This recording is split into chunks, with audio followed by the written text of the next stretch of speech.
Jazakallah khair. Bismillahirrahmanirrahim. Rabbi israh li sadri wa yassir li amri wahlul 'uqdatam min lisani yafqahu qawli, amma ba'du. Assalamualaikum warahmatullahi wabarakatuh. Alhamdulillahilladzi ghamara safwata ibadih bila ta'ifi taksisin taulan wa amtinana wa allafa baina qulubina fa asbahna bi ni'matihi ikhwana wa naza'al ghilla min sudurina fadilna fid dunya asdiqa'a wa ikhwana wa fil akhirati rufaqa'a wa khillana. Allahumma salli wa sallim wa barik ala rasulillah sayyidina wa maulana wa habibina Muhammadin wa ala alihi wa sahbihi wa man tabi'ahum bi ihsanin kaulan wa fi'lan wa adalan ila yaumil qiyamah, amma ba'd. Sahabat-sahabatku, para pecinta Allah, alhamdulillah hari ini kita dapat kembali berkumpul, bertatap muka, bermuajahah dalam kajian rutin kita yang spesial, yang VIP ya. Kenapa VIP? Karena jumlahnya sedikit. Iya kan? Saya naik pesawat itu, pernah naik pesawat yang kelas bisnis itu dibayarin sama yang ngundang. Saya duduk itu 2 kali 4 2 kali 2 4 kali 4 berapa? 16 ruang VIP.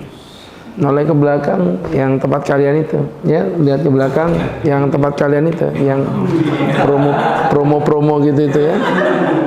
Ada ratusan seat gitu. Jadi saya jadi mikir, oh ternyata kalau kita ngisi kajian itu dikit, belum tentu itu kalah gitu, tapi bisa jadi itu memang kelas VIP begitu ya.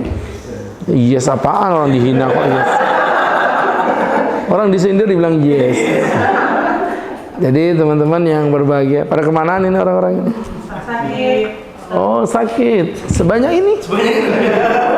PSG-nya sudah. Oh emang PSG-nya berkurang. Kasihan tinggal sendirian ini ya. Melas ya. Oh baru. Masya Allah ya. Dari mana Mbak? SMK? Oh Erlangga. Iya ya. Temannya Ernawan ya. Erlangga. Baik teman-teman. Kita akan bahas tentang Umar bin Khattab. Langsung aja, nggak usah banyak gaya seperti biasa kayak kemarin ya. Membahas Abu Bakar kita bahas per nama. Kita juga hari ini akan bahas poin per poin. Yang pertama namanya dulu.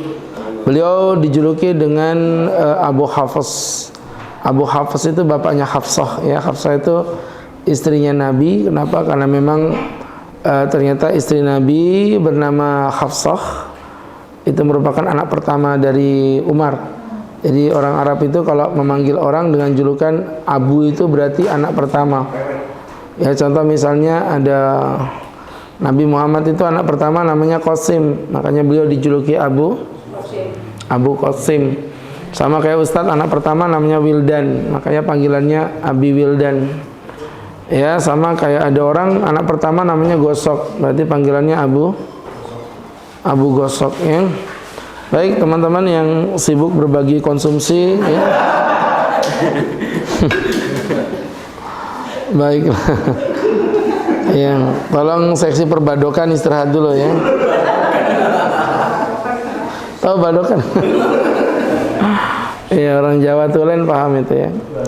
Nama beliau Umar bin Khattab. Ya jadi namanya Umar, anaknya Khattab bin Nuwaifil bin Abdul Uzza bin Adi bin Ka'ab bin Lu'ay bin Ghalib Al-Quraisy. Nasab beliau bertemu dengan Nabi pada kakek keempat yaitu Ka'ab. Ya, jadi Masya Allah masih kerabatan dengan Rasulullah. Ibunya bernama Hantamah. Ya, dan kalian tahu nggak Hantamah itu siapa?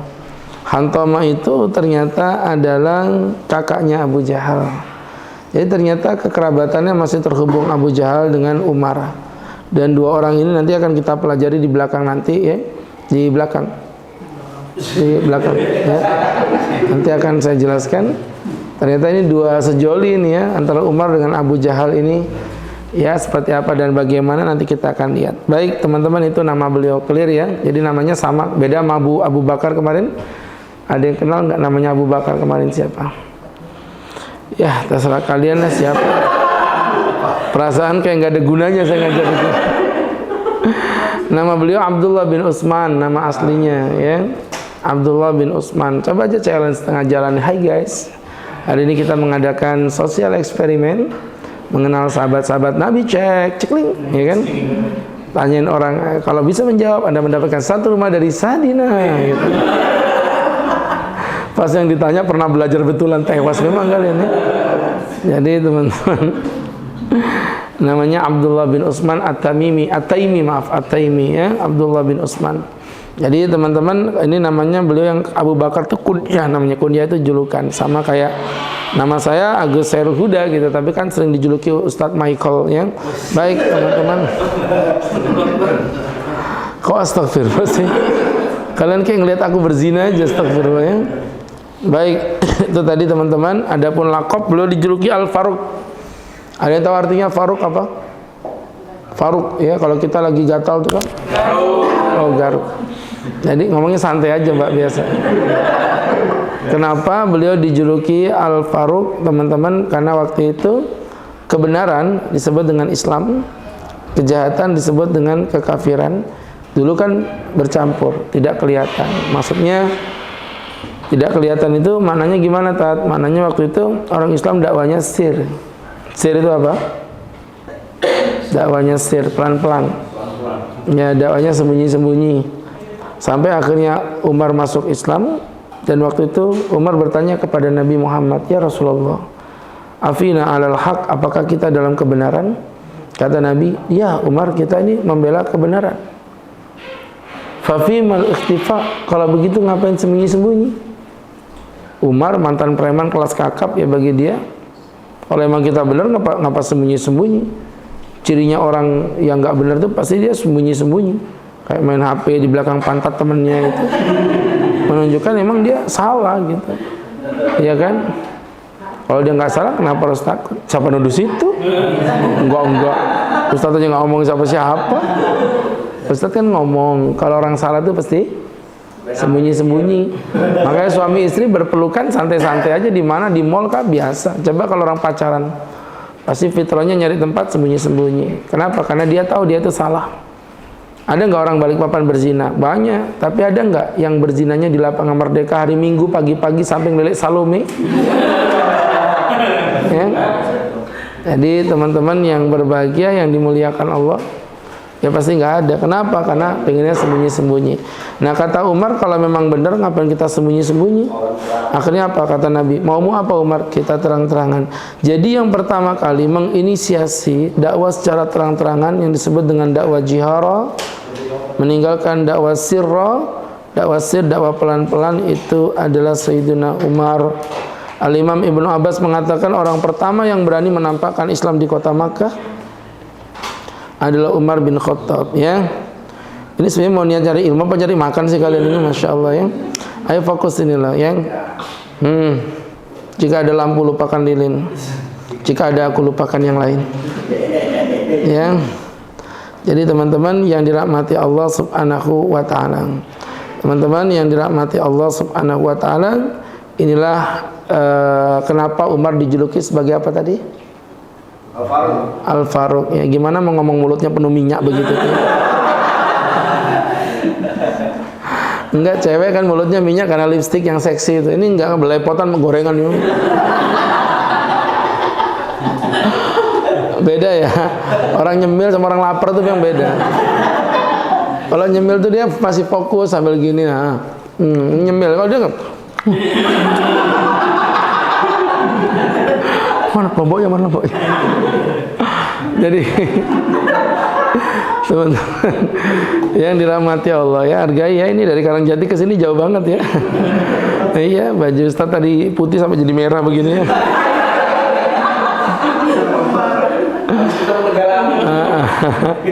Saking capeknya nih perjalanan, ngeri nih.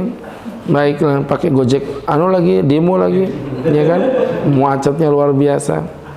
Baik sahabat-sahabatku yang dimuliakan Allah, itu tadi julukannya. Kemudian berikutnya, jadi teman-teman yang berbahagia tadi alasannya seperti itu. Dan Umar itu saking beliau itu tidak mau sir ya, nggak mau pelan-pelan. Beliau juga menjadi satu-satunya orang yang hijrahnya secara terang-terangan. Nabi Muhammad hijrahnya terang-terangan apa sembunyi-sembunyi? Sembunyi. Nabi aja sembunyi. Sembunyilah beliau bersembunyi dengan Abu Bakar sampai masuk ke dalam gua. Ya. Jadi teman-teman, Nabi Muhammad aja selevel Nabi sembunyi. Umar enggak, naik kuda, petentang-petentang. Woi, aku mau hijrah, mau apa kau? Begitu. Coba kalau ada Umar, emang Islam itu butuh yang kayak gini. Nggak bisa dipungkiri. Kalau di Karangjati itu ada juga tuh mantan preman kemudian tobat. Alhamdulillah. Sama Ustaz hormat dia. Jadi kalau ada apa-apa gitu yang kaitan misalnya pengajian, kan dari depan mobil kadang nggak boleh masuk begitu ya. Kalau ada orang masuk, oh nggak boleh masuk, beliau keluar. Mau kemana? Rumahnya Pak Ustadz. Bukain. Kita butuh orang-orang yang kayak begitu itu. Orang-orang punya tenaga yang pemberani begitu ya, yang bisa menghalangi preman-preman tanah ganggu perumahan yang sedang dibangun. Dari ormas-ormas yang nggak jelas itu. Saya tidak ngomongin siapa-siapa loh ya. Tolong jangan dihubung-hubungkan. Jadi teman-teman yang berbahagia, yang dimuliakan Allah, kita butuh orang yang seperti ini. Jadi Umar itu pernah suatu ketika, beliau itu pernah duduk-duduk di komunitas orang Quraisy. Ya teman-teman yang dimuliakan Allah, terus dia berkata apa? Teman-teman, dia bersyahadat di hadapan orang kafir Quraisy. Otomatis orang kafir Quraisy marah, dipukuli Umar ini. Umar itu kalau 1 lawan 1 pasti menang, tapi ini kan keroyokan ceritanya. Ya akhirnya disitulah hingga mereka mengeroyokku dan terjadi saling pukul antara aku dengan mereka. Hingga apabila jumlah mereka semakin bertambah banyak, datang seorang laki-laki melerai. Ditanya, siapa laki-laki yang meleraimu Umar? Dia menjawab, Al-As bin Wa'il As-Sahmi. Jadi kalau kita pelajari, inti poinnya adalah di situ Umar, walaupun dia tahu dia bakal dikeroyok, dia tetap ngelawan. Bagi Umar selama hak adalah hak, yang batil adalah batil. Itu luar biasa teman-temannya. Bagi Umar gak ada abu-abu, putih-putih, hitam-hitam. Kayak kemarin tuh ceritanya Ustadz siapa? Sugimoto yang dari Jepang itu ya. Dia cerita bagi orang Jepang, kan saya tanya kenapa sih orang Jepang itu kalau salah dikit aja bawaannya mau bunuh diri aja begitu. Ya kan? Beda sama orang kami, kalau kami ini kan mau salah, mau hina tetap membunuh orang aja bawaannya. Jadi teman-teman, orang Jepang itu dia ngerasa salah, maunya bunuh diri. Saya tanya, ternyata beliau cerita, kami itu Pak Ustadz nggak punya agama. Tapi kata beliau, tapi pakai bahasa Jepang ya, cuma saya malas ngomong bahasa Jepang, kalian nggak paham. Arigato, takashimura, hai. Takashimura, tak pikir orang Jepang, ternyata orang dagangan di pinggir pasar. Takashimura atau Takashi mahal ya. Jadi teman-teman yang dirahmati Allah, dia cerita, bagi kami orang Jepang itu Pak Ustadz, hidup itu antara putih sama hitam. Jadi kami nggak punya kata-kata abu-abu, benar-benar salah-salah. Bagi kami yang udah terdidik jadi orang benar, mohon maaf teman-teman yang berbahagia, bagi kami yang terdidik sebagai orang yang benar, ketika kami melakukan kesalahan, walaupun itu kecil, bagi kami besar. Makanya demi menanggung malu itu, banyak orang Jepang bunuh diri. Subhanallah ya, luar biasa. Ada pemimpin tuh baru diduga bunuh diri dia Pak, karena mengundurkan diri. Di Indonesia nggak tahu diri. Ya. Jadi teman-teman yang berbahagia, yang dimuliakan Allah. Oke, sekarang kelahiran. Kelahiran beliau 13 tahun setelah tahun gajah. Berarti selisih umurnya 13 tahun. 13 tahun dengan Rasulullah. Beda sama Sayyidina Umar ya. Kalau kita ngelihat dari Sayyidina Abu Bakar ya. Kalau teman-teman masih mengingat ya, waktu itu Abu Bakar lahirnya berapa? Sama Nabi selisih berapa? 2 tahun. 2 tahun. Kok bisa? Tumben ada yang pinternya. Tumben. Jangan-jangan nyatet ini ya. Saya nggak yakin, ngapal nggak yakin.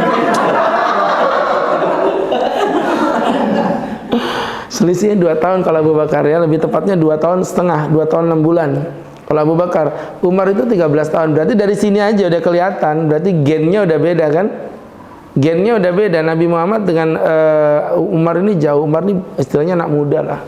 Selisih 13 tahun tuh muda banget gitu ya. Jadi teman-teman yang dimuliakan Allah Subhanahu wa taala, ketika beliau lahir itu 13 tahun, dan ini menurut saya sesuatu yang apa ya, yang lebih mudah untuk beriman. Yang paling berat itu sebenarnya Abu Bakar. Orang seumuran, tapi lo mohon maaf ya, saya ngajar di kampus, ngajar kalian gini bagi saya biasa aja. Tapi kalau Ustaz ngajar di kampus, yang saya ajar tuh jauh lebih tua dari saya. Itu prestasi banget. Saya baru lulus kuliah S1, sudah disuruh ngajar di kampus, namanya STIS, Sekolah Tinggi Ilmu Syariah Samarinda. Itu yang saya ajar itu umurnya sebapak saya umurnya. Serius? Ya, mohon maaf, yang saya ajar profesor. Ya, yang saya ajar profesor nih di sini ada di Stipan itu Profesor Suartono kasih apa namanya itu yang pakar ekonomi. Di Balikpapan Profesor asli orang Balikpapan cuma beliau aja. Ya seperti itu prof itu ya. Beda, bukan yang pimpinan ormas itu ada prof juga, beda. Ini prof beneran. Jadi teman-teman di sini juga banyak provokator. Provokator rumah tangga orang, ya kan? Provokator hubungan manusia, ya kan? Ya kan? Ada orang pacaran, apa namanya itu diserang biar pisah. Masya Allah, jihad di jalan Allah. Habis pisah ditembak ceweknya. Baik, jamaah yang berbahagia itu tadi. Untuk fisik, gimana sih fisiknya? Kalau kemarin masih ingat nggak Abu Bakar fisiknya gimana kemarin? Kurus. Kok cerdas banget sih? Ya Allah, ya semenjak pakai apa sumpelan hidung putih itu. Pintar serius ya. Ini pelajaran 2 minggu lalu ya. Keren. Kurus, tinggi, lencir, mukanya putih banget. Jadi mohon maaf kalau ngebayangin, mungkin kalian pernah tahu Habib Malaysia yang terkenal tuh Habib siapa itu yang sering muncul di TikTok, YouTube, macam-macam itu. Habib Ali Zainal Abidin kasih apa itu lupa saya. Orangnya putih, lencir, tinggi gitu. Saya ngebayangin mungkin wajah beliau itu kurang lebih kayak begitu Abu Bakar itu. Lencir, tinggi, putih, mukanya halus, terus orangnya itu ngenakin dipandang, maksudnya tawadhu banget gitu ya. Seperti itu. Nah, Umar ternyata sesuai dengan karakternya. Karena beliau tegas pemberani, nggak mungkin lah beliau kurus kering begitu. Ya kan, dihajar orang memang itu. Nah, kalau beliau ini apa? Pertama, bertipe keras, pemberani, kulitnya putih tetap, karena memang standarnya orang di zaman Nabi itu kalau asalkan Quraisy asli pasti putih. Pasti itu ya. Kemudian berbadan tegap tinggi, bertubuh besar kuat, apabila berbicara didengar, karena berwibawa sekali, dan apabila memukul menyakitkan. Ya, model-model kayak Deddy Corbuzier gitu. Ya, orangnya kalau Deddy Corbuzier itu kalau ngomong kan orang otomatis dengerin itu. Ya, seperti itu. Jadi dia berperawakan tinggi, kepala bagian kepalanya pelontos, nggak ada rambut dia. Gagah gitu. Ya, kayak Deddy Corbuzier betulan, ya. Selalu bekerja dengan kedua tangannya, matanya hitam, kulitnya putih tadi sudah dijelaskan ya. Kemudian giginya putih bersih mengkilat, selalu memakai janggut dan menggunakan daun pacar. Jadi bayangin kepalanya botak, berjenggot warna merah, tinggi, bodinya besar begitu. Kemarin tuh waktu Ustaz diundang di acaranya Ustaz Fatih Karim yang di Jakarta itu ya, menghadirkan salah satu ex-preman orang Itali, preman Australia ya, dan akhirnya bertobat memeluk agama Islam. Mirip gitu, tinggi besar, bodinya begini ya. Subhanallah, kemudian wajahnya ya kayak gitu tadi, kepalanya semi-semi botak, janggutnya panjang berwarna merah. Itu cirinya ya teman-teman yang dirahmati Allah Subhanahu wa taala. Kenapa beliau jadi orang yang keras? Karena waktu kecil sama Khattab itu bapaknya dididik keras beliau memang. Jadi emang didikannya udah keras dari awal tuh emang udah keras ya. Teman-teman yang dimuliakan Allah Subhanahu wa taala. Ala kulli hal ya, sahabat-sahabatku yang dimuliakan Allah Subhanahu wa taala, sahabat-sahabatku yang berbahagia, karena pendidikannya oleh bapaknya keras, beliau disuruh menjaga onta, kalau macam-macam dipukul, gedenya keras juga. Begitu ya, makanya teman-teman, ya satu sisi memang ada sisi bagusnya. Maksudnya gini, Umar itu bagusnya apa? Dia dididik keras, jadi orang keras tapi dapat hidayah, itu bagusnya. Coba nggak dapat hidayah, kacau lah dia hidupnya. Ya teman-teman yang dimuliakan Allah Subhanahu wa taala, dan itulah Sayyidina Umar. Masuk Islamnya gara-gara apa? Nah, ini ceritanya bagus nih. Ini ada sebuah cerita ya. Jadi diceritakan tuh begini. Kan begini ceritanya ya. Jadi ceritanya itu begini ya. Jadi begini ceritanya. Masya Allah, ceritakan suatu saat itu dia begini. Begini ceritanya ya. Iya. Baik, jadi seperti itu. Baik, kita lanjutkan berikutnya.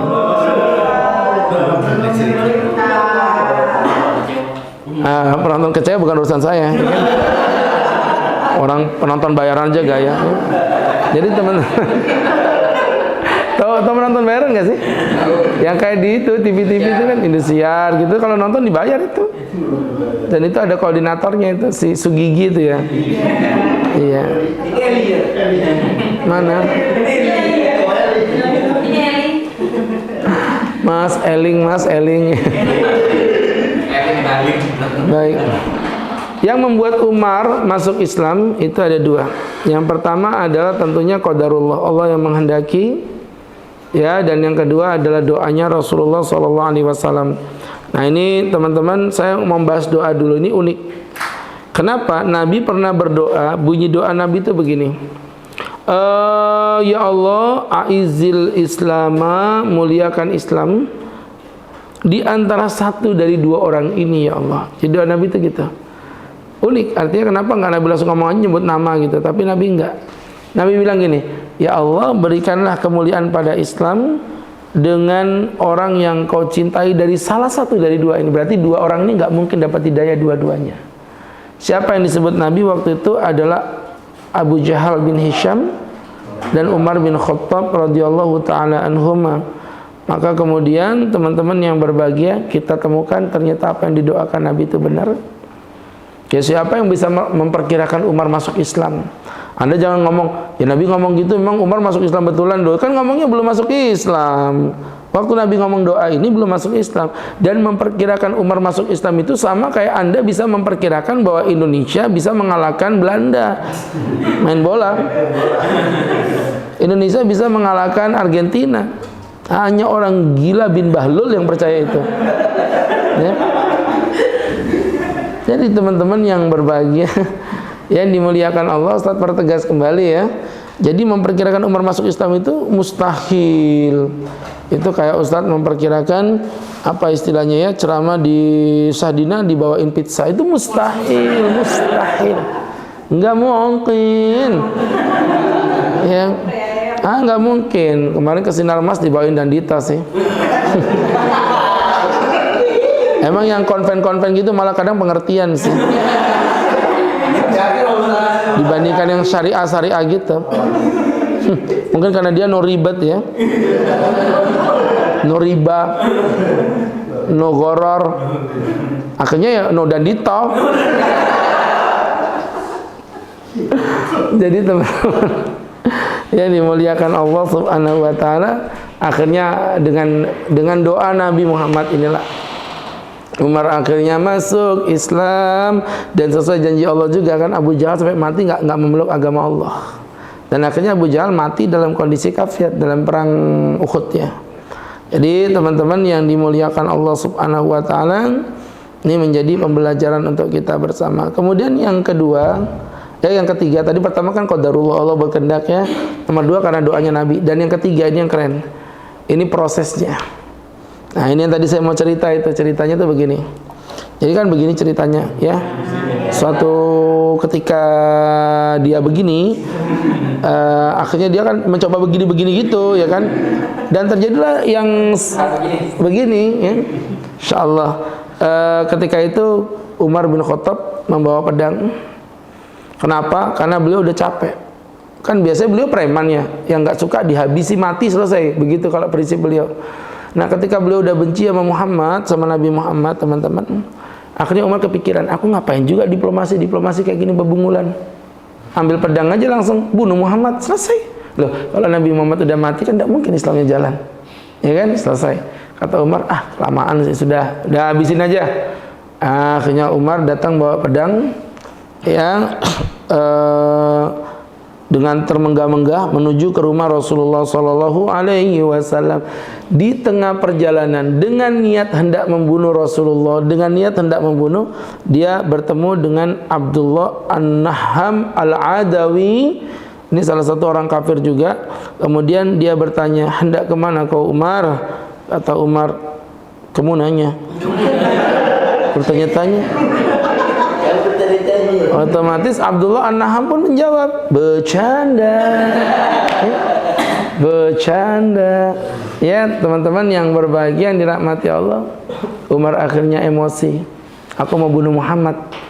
Abdullah An-Nahham berkata, bahasa kasarannya begini, ngapain Mar, Umar kamu membunuh Muhammad? Woi adikmu itu loh, adikmu aja si Aisyah namanya, maaf saya ulangi, Fatimah bintul Khattab, adikmu itu sudah murtad ikut ajaran Muhammad. Kamu ngapain ngurusin orang lain, adikmu aja beriman. Mendengar itu langsung Umar berputar haluan. Lihat hidayah itu begitu ya. Sudah niat membunuh Rasulullah, geser putar haluan, dan akhirnya beliau pun mendatangi rumah adiknya bernama Fatimah. Yang waktu itu ada seorang laki-laki bernama Habbab. Ya, Habbab ini guru adiknya, lagi mengajarkan Al-Quran kepada Fatimah yang waktu itu bersama dengan suaminya. Ketika mendengarkan langkah Umar datang, begitu, akhirnya langsung Habbab merasakan kedatangan, langsung dia segera bersembunyi. Takut, dia udah tahu nih ada Umar, mati memang aku di sini sudah. Ya, jadi teman-teman yang dimuliakan Allah Subhanahu Wa Taala, ternyata ketika itu Habbab sembunyi, adiknya masih belum sadar. Fatimah masih baca Al-Quranul Karim. Akhirnya Fatimah, teman-teman, dengan ridha Allah, beliau membaca surat Toha ayat 1 hingga ayat yang ke-14 ya. Saya nggak bisa baca semuanya, terlalu panjang, tapi potongan ayat yang paling belakang di ayat 14, Fatimah membaca innani anallah, innani anallah, ketahuilah sesungguhnya aku adalah Allah, la ilaha illa ana, maka tidak ada Tuhan yang patut disembah kecuali aku, fa'budni wa aqimis salata li dzikri, sembahlah aku dan dirikan salat untuk mengingat-ingat namaku. Mendengarkan ayat ini, Umar subhanallah teman-teman, yang tadinya sempat marah ya, mau membunuh adiknya juga, sudah siap menampar adiknya, ternyata beliau malah tertunduk. Beliau berkata, suara apa yang kalian baca tadi itu? Tidak ada suara apa-apa kecuali kami obrol berdua aja. Maksudnya mereka takut kalian telah murtad dari agama Uzza dan Latah. Maksudnya masuk Islam itu murtad, versinya Umar gitu kan. Kemudian dia berkata, Umar, bagaimana pendapatmu jika memang ternyata kami membawa kebenaran? Mendengar hal itu Umar langsung berkata, sudah Fatimah, mana kertas-kertas itu? Fatimah tidak mau kasih, ditampar pipi Fatimah. Fatimah terjatuh, hidungnya berdarah, tersungkur, ku menangis membayangkan betapa sakitnya hatiku, begitu ya. Akhirnya subhanallah, Fatimah menoleh ke belakang, set, dia berkata, aku membaca ayat Quran, wahai Umar, jika kebenaran bukan terdapat pada agama kamu, maka aku bersaksi bahwa tidak ada Tuhan yang berhak disembah selain Allah. Maksudnya kalau memang kalian benar, aku akan bersaksi bahwa Muhammad adalah utusan Allah. Melihat keadaan adiknya yang udah berdarah, Umar jadi nggak tega. Kemudian akhirnya Umar berkata, ya sudah, bawa sini. Fatimah bilang, nggak bisa, kamu kafir, kamu nggak berhak menyentuh ayat-ayat ini, mandi dulu. Ini strategi Fatimah. Karena orang kalau lagi emosi mau dikasih, jangankan Quran ya, orang emosi itu dikasih makanan nggak bisa kenyang dia, ya kan. Akhirnya Umar suruh mandi dulu. Nah, ketika Umar mandi, hatinya udah tenang, baru dibacakan ayat Toha 1 hingga yang ke-14. Beliau berkata, betapa indahnya ayat-ayat ini. Jadi saya tuh ngebayangin gini ya, mestinya ya kalau Umar tuh masuk Islam itu gara-gara kelahi sama Nabi dan dia kalah. Kan dia orangnya petarung, harusnya begitu, tapi ternyata enggak. Beliau masuk Islamnya bukan karena tarung sama Rasulullah. Beliau masuk Islamnya hanya mendengarkan ayat-ayat Allah. Nah, kita yang notabene-nya ngerasa sok-sok paling beriman, sok-sok suci ini, justru mendengarkan ayat Quran itu nggak nyentuh sama sekali. Jadi waktu itu ada sebuah sosial eksperimen dilakukan di Amerika oleh teman-teman anak-anak muda Muslim di sana. Jadi cewek-cewek yang pakai rok seksi, yang dadanya kelihatan setengah, dikasih mic, ditanyain, Anda mau nggak minta waktunya 5 menit aja pakai bahasa Inggris ya, cuman saya nggak usah ngomong bahasa Inggris. Kalian pasti susah juga mencernanya, susah. Udahlah pakai bahasa Indonesia aja ya. Jadi dia bilang, mau nggak permisi minta waktunya 5 menit, boleh? Dengerin dong apa namanya yang saya bawa ini, pakai headset didengerin. Alhamdulillahi Rabbil Alamin Ar-Rahmanir Rahim Maliki Yaumiddin. Itu mohon maaf reaksinya lucu-lucu. Pertama ada yang ketawa sambil nahan nangis gitu, nahan nangis sampai netes air matanya. Ada yang sampai berkata, wow, kata dia, ini bukan suara manusia, ini seperti dari langit.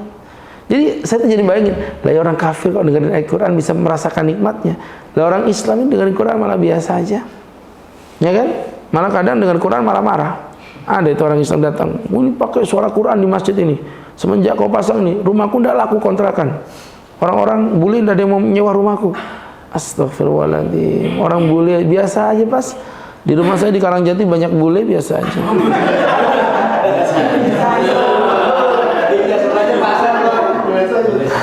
Anda boleh sayur, boleh soto ya.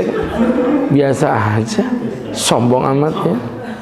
Jadi teman-teman yang dimuliakan Allah Subhanahu wa taala.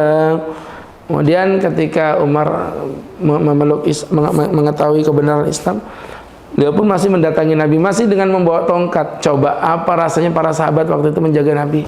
Udah siap mau perang nih. Udah mungkin maaf lahir batin ya, halal bihalal udahlah. Umar datang nih, artinya kita bakal mati nih. Ketika Umar buka pintu, para sahabat yang lain udah siap dengan pedangnya. Artinya sudah siap kalau Umar macam-macam dengan Rasulullah. Pedang itu kemudian ditancapkan di tanah di hadapan Rasulullah. Tertunduk Umar, ini aslamtu ya Rasulullah. Aku masuk Islam ya Rasul. Aku mau masuk Islam ya Habibullah. Menangislah seluruh sahabat. Nabi pun menetes air matanya, disyahadatkan dan mereka semua berpelukan. Kata para sahabat waktu itu, masuknya Islam Umar itu seakan-akan Islam sudah menang. Ya, artinya perjuangan ini tinggal setengah lagi aja. Karena dekengan Umar sangat berpengaruh. Jadi betul-betul membuat hati Rasulullah sangat-sangat bahagia. Ya, teman-teman, dan akhirnya masuknya Islam Umar menimbulkan kegemparan. Ngeri itu, sama kayak Puan Maharani masuk PKS. Heboh itu.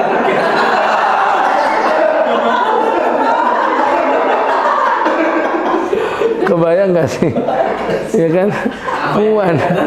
Puan itu masuk ke PKS itu wah hebohnya luar biasa. Ngeri lah istilahnya. Ya kan, sama kayak istilahnya AHY tiba-tiba berbalik mendukung Anies Baswedan. Wah, ngeri sudah itu. Ya teman-teman, ya nggak masuk akal begitu. Maka kemudian menimbulkan kegemparan dan itu aja udah membuat shock orang kafir. Akhirnya orang kafir udah mulai berpikir, waduh makin bahaya nih, makin ngeri nih, gitu kan?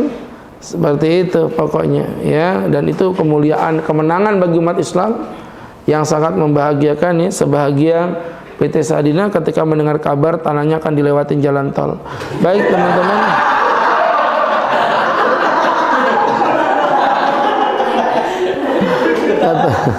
Kata marketing, berkurang memang tugasnya sudah ini. Yang penting amankan rukuku ya, jangan main.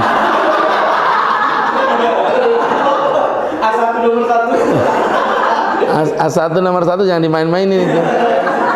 Sekali kau potong tol, ku habisin tolnya. Ya, pokoknya kena tolnya harus miring dulu pokoknya. Harus ngalah, nggak boleh. Jadi karena gara-gara tol tuh saya diceramain sama mbak-mbak ya. Iya, pas akad itu. Pasal ini. Allah berfirman. Baca ayat pakai keliru lagi ya, astagfirullah. Nekat dia baca ayat Quran depan ustadz. Baik, jadi teman-teman yang dirahmati Allah Subhanahu wa ta'ala, keutamaan Umar. Yang pertama, beliau dijamin masuk surga ya. Itu langsung Nabi yang menjas begitu. Kemudian yang kedua, sering didoakan oleh Nabi. Ya, bahkan Nabi pernah mengatakan, "Lau kana min ba'di nabiyyun," andai kata setelahku masih ada nabi, lakana Umar nabi. Sesungguhnya Umar adalah nabi setelah aku. Ya, teman-teman yang berbahagia. Kemudian yang ketiga yang unik, beliau ditakutin sama setan. Ya, Nabi yang pulang. Ya, kata Nabi Muhammad SAW, ketika Umar datang, perempuan-perempuan itu pada bubar. Akhirnya Umar berkata, celakalah kalian perempuan. Kalian lebih takut sama aku dibandingkan dengan Rasul. Ada Rasul kalian duduk-duduk, ada aku kalian bubar. Maksudnya apa-apaan ini gitu. Terus Nabi bersabda, wahai Umar, aku tidak heran melihat tingkah laku wanita itu. Tatkala mereka mendengarkan suaramu, lantas mereka buru-buru memasang hijab dan pergi dariku. Kenapa? Jangankan perempuan itu, bahkan setan pun apabila jalan berpapasan denganmu, Dia akan mencari gang yang berbeda untuk tidak berpapasan denganmu. Ini ngerinya Umar ya, setan pun takut sama beliau. Luar biasa. Teman-teman yang berbahagia, tapi beliau ini sangat sayang dan cinta kepada istrinya. Di balik sifat tegasnya, beliau ini sangat menghargai wanita. Ya, makanya luar biasa. Sampai diomelin sama istrinya pun dia tidak ambil sikap apa-apa. Jadi kebayang gitu. Setan tuh takut sama Umar. Umar takut sama istrinya. Berarti istri itu lebih mengerikan daripada ya, daripada setan ya. Baik teman-teman yang dimuliakan Allah Subhanahu wa taala, akhirnya beliau meninggal dibunuh oleh seorang budak Majusi. Majusi itu penyembah berhala api bernama Abu Lu'lu'. Makanya Ustadz kurang pas kalau ada Ustadz namanya siapa Lu'lu'. Janganlah, kalau bisa jangan Lu'lu' lah. Mirip-mirip dengan pembunuhnya Umar, kalau bisa cari yang lain aja. Abu Lu'lu'ah ini miliknya Mughirah bin Syu'bah. Dia memang memiliki keahlian membuat senjata. Suatu ketika Abu Lu'lu'ah ini punya masalah dengan Mughirah. Nah, Umar waktu itu ngasih statementnya, menurut Lu'lu'ah itu membela Mughirah. Sakit hatilah Abu Lu'lu'ah ini, dibunuhnya Umar dari belakang. Ya, dibunuh, ditancapkan pedang, saking seriusnya dia membunuh Umar. Pedang itu diracuni dengan racun ular terlebih dahulu. Karena kalau Umar cuma ditusuk pedang aja mungkin ibaratnya kayak tusukan gigi lah ya. Nggak ada rasanya buat Umar. Dikasihlah racun berbisa. Ya, berbisa. Orang nyuci itu kan banyak bisa itu. Ya, seperti itu. Busa bukan ada cairan itu jadi busa. Basah. Jadi teman-teman begitu ya. Insyaallah teman-teman yang dirahmati Allah, sampai akhirnya beliau pun terbunuh. Dan yang hebat Umar setelah ditusuk bercucur darah, tidak batal salatnya sampai salam. Saking beliau semangatnya dalam menjalankan ibadah itu ya, luar biasa. Jadi waktu itu beliau pulang di rumah, dan itu pun tidak langsung meninggal. Jadi saking kuatnya fisik beliau itu nggak langsung meninggal. Jadi saking parahnya keadaan Umar tuh, beliau dikasih minuman susu keluar dari lubang tusukannya tadi itu. Dikasih kurma itu keluar dari lubangannya tadi itu. Saking apanya? Saking dalamnya lukanya itu ya. Dan itu pun tidak membuat beliau meninggal dunia. Baik teman-teman yang dimuliakan Allah, kesimpulannya Sayyidina Umar adalah seorang laki-laki pemberani yang mengorbankan jiwanya. Teman-teman yang dimuliakan Allah Subhanahu wa taala, dengan penuh mengerikan, penuh semangat membela Rasulullah SAW. Ya, makanya di Islam harus tetap ada sosok Umar yang harus membela agama Allah. Ya, baik teman-teman yang berbahagia, silakan kalau ada yang mau bertanya. Seperti biasa kita akan open untuk sesi kedua, yaitu sesi tanya jawab. Boleh berkaitan tema, boleh di luar tema. Ustadz persilakan. Silakan.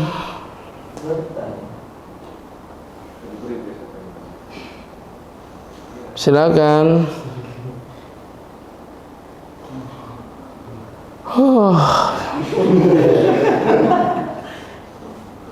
Silakan. Boleh di luar tema, silakan. Ini yang putih abu-abu boleh juga ya.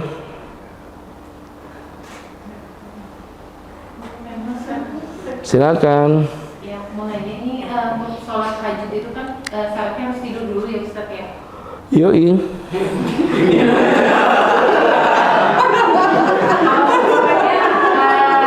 Kita tidur terbangun tuh jam 11 malam Ustaz, atau jam 10 malam nih, kita nggak bisa tidur lagi. Terus pas di atas jam 12 itu kita boleh langsung sholat tahajud atau tidur lagi?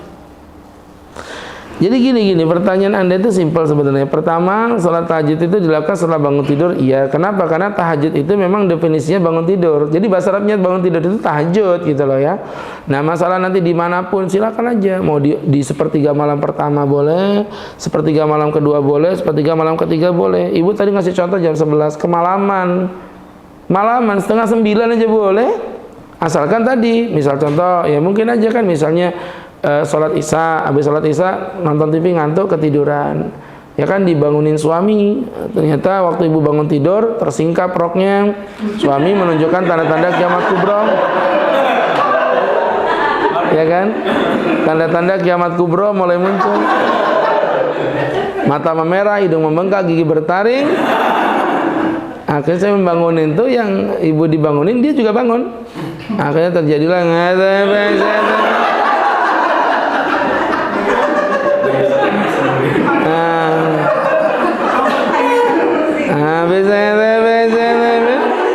ya sudah, terjadilah. Nah, setelah terjadi mandi, otomatis nggak bisa tidur lagi dong. Nah, kalau orang Jawa bilang apa tuh, kancilan gitu ya. Kancilan itu apa ya? Udah tidur dibangunin nggak bisa tidur lagi. Ya sudah. Sudah tahajud Pak Ustadz, 8:30 tahajud, nggak apa-apa. Cuman kalau tanya afdolnya memang sepertiga malam terakhir. Kalau afdol itu afdolnya, ya kan? Jadi gitu ya, teman-teman yang berbahagia. Ada yang lain?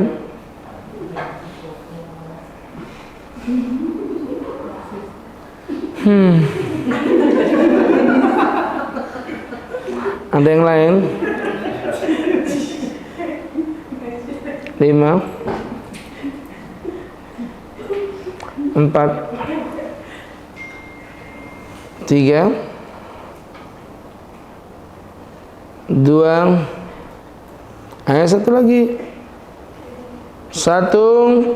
Ayo cepat. 0,99. Baik, kalau memang tidak ada yang bertanya, kemudian bisa dipahami ya. Kita cukupi sekian, dan mari kita tutup dengan bersama-sama membaca doa kepada Allah Subhanahu wa taala. Amin amin hamdulillah rabbil alamin hamdan wa fi ni'ama wa yukafi mazida. Ya Rabbana lakal hamdu kama yanbaghi li jalali wajhika wa 'azimi sultanik. Allahumma shalli wa sallim wa barik ala rasulika sayyidina Muhammadin fil awwalin wal akhirin wa fi kulli waqtin wa inna fil mala'il a'la ila yaumiddin. Inna nas'aluka salamatan fid din wa afiatan fil jasad wa ziyadatan fil ilmi wa barakatan fil rizqi wa taubatan qabla al maut wa rahatan indal maut maghfiratan ba'dal maut awin alaina fi sakaratil maut wal afwa indal hisab wan najata minan nar. Rabbana atina fid dunya hasanah fil akhirati hasanah wa qina adzaban nar. Rabbana iftah 'alaina futuhal arifin wa fil mutaqin wa taqabbal tawbatat taibin bi rahmatika ya arhamar rahimin. Sallallahu ala sayyidina Muhammad nabiyil ummi wa ala alihi wa sahbihi wasallam. Warzuqna al-mutaba'atina zahiran wa batinan ya arhamar rahimin. Fadli subhanaka rabbika rabbil izzati amma yasifun. Salamun alal mursalin. Alhamdulillahi rabbil alamin. Terima kasih, semangat selalu, semoga bermanfaat. Billahi taufik wal hidayah. Assalamualaikum warahmatullahi wabarakatuh.